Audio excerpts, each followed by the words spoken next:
Now, why is the miracle of the resurrection so important to Christianity? Well, I think the most important thing is that Jesus actually claimed to be the Son of God. He claimed to be God himself, who took on the form of a man and died for our sins. Well, if Jesus died and rose from the dead, that is confirmation that his claims were actually true.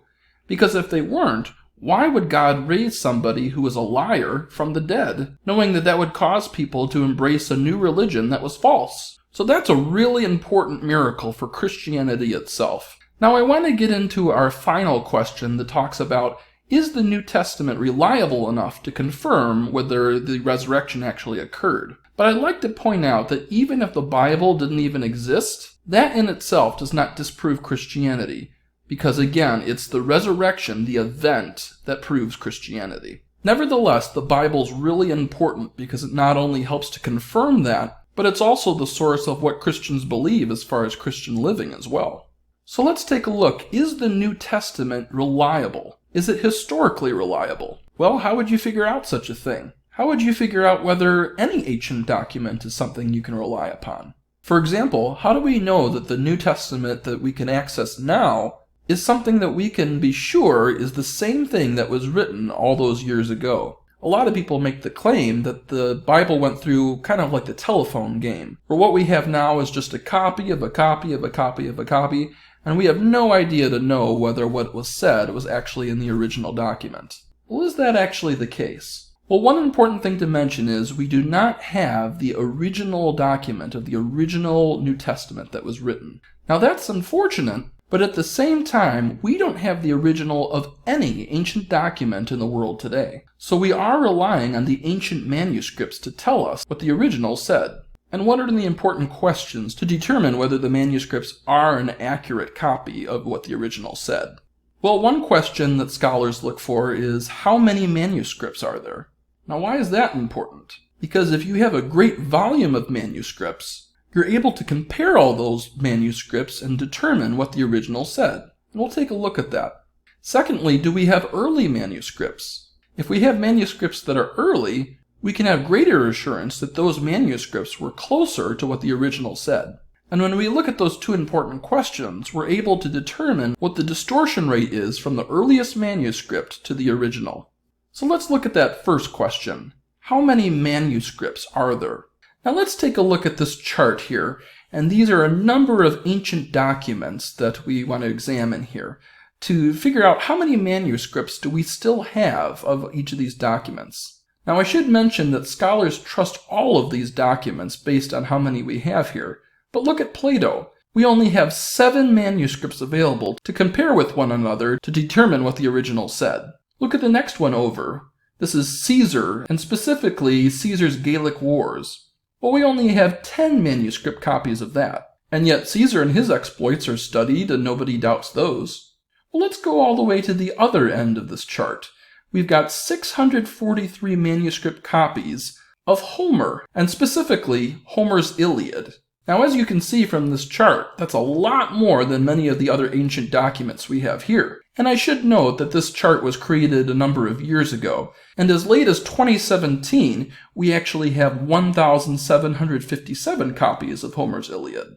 But what about the New Testament?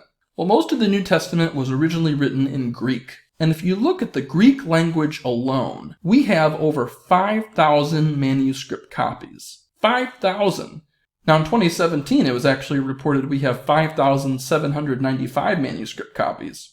But let's be on the conservative side and say at least 5,000 copies. Well, compared to all these other ancient documents, that dwarfs the amount of manuscript copies we have. And yet we trust everything else. Now you might say, well, Bob, these other documents, yes, we trust that they're historically accurate, but we're not necessarily relying on those for spiritual things. For spiritual things, you would want a much greater amount of documentation. Well, that's why it's important that this chart shows that we have so many more manuscripts of the New Testament compared to all these other works. In fact, as you can see in this writing here, if you add the manuscripts in Latin, Syriac, Armenian, and other language versions, you have about 24,633 handwritten ancient manuscript copies of the New Testament. That blows everything else out of the water. Now let's take a look at the other question.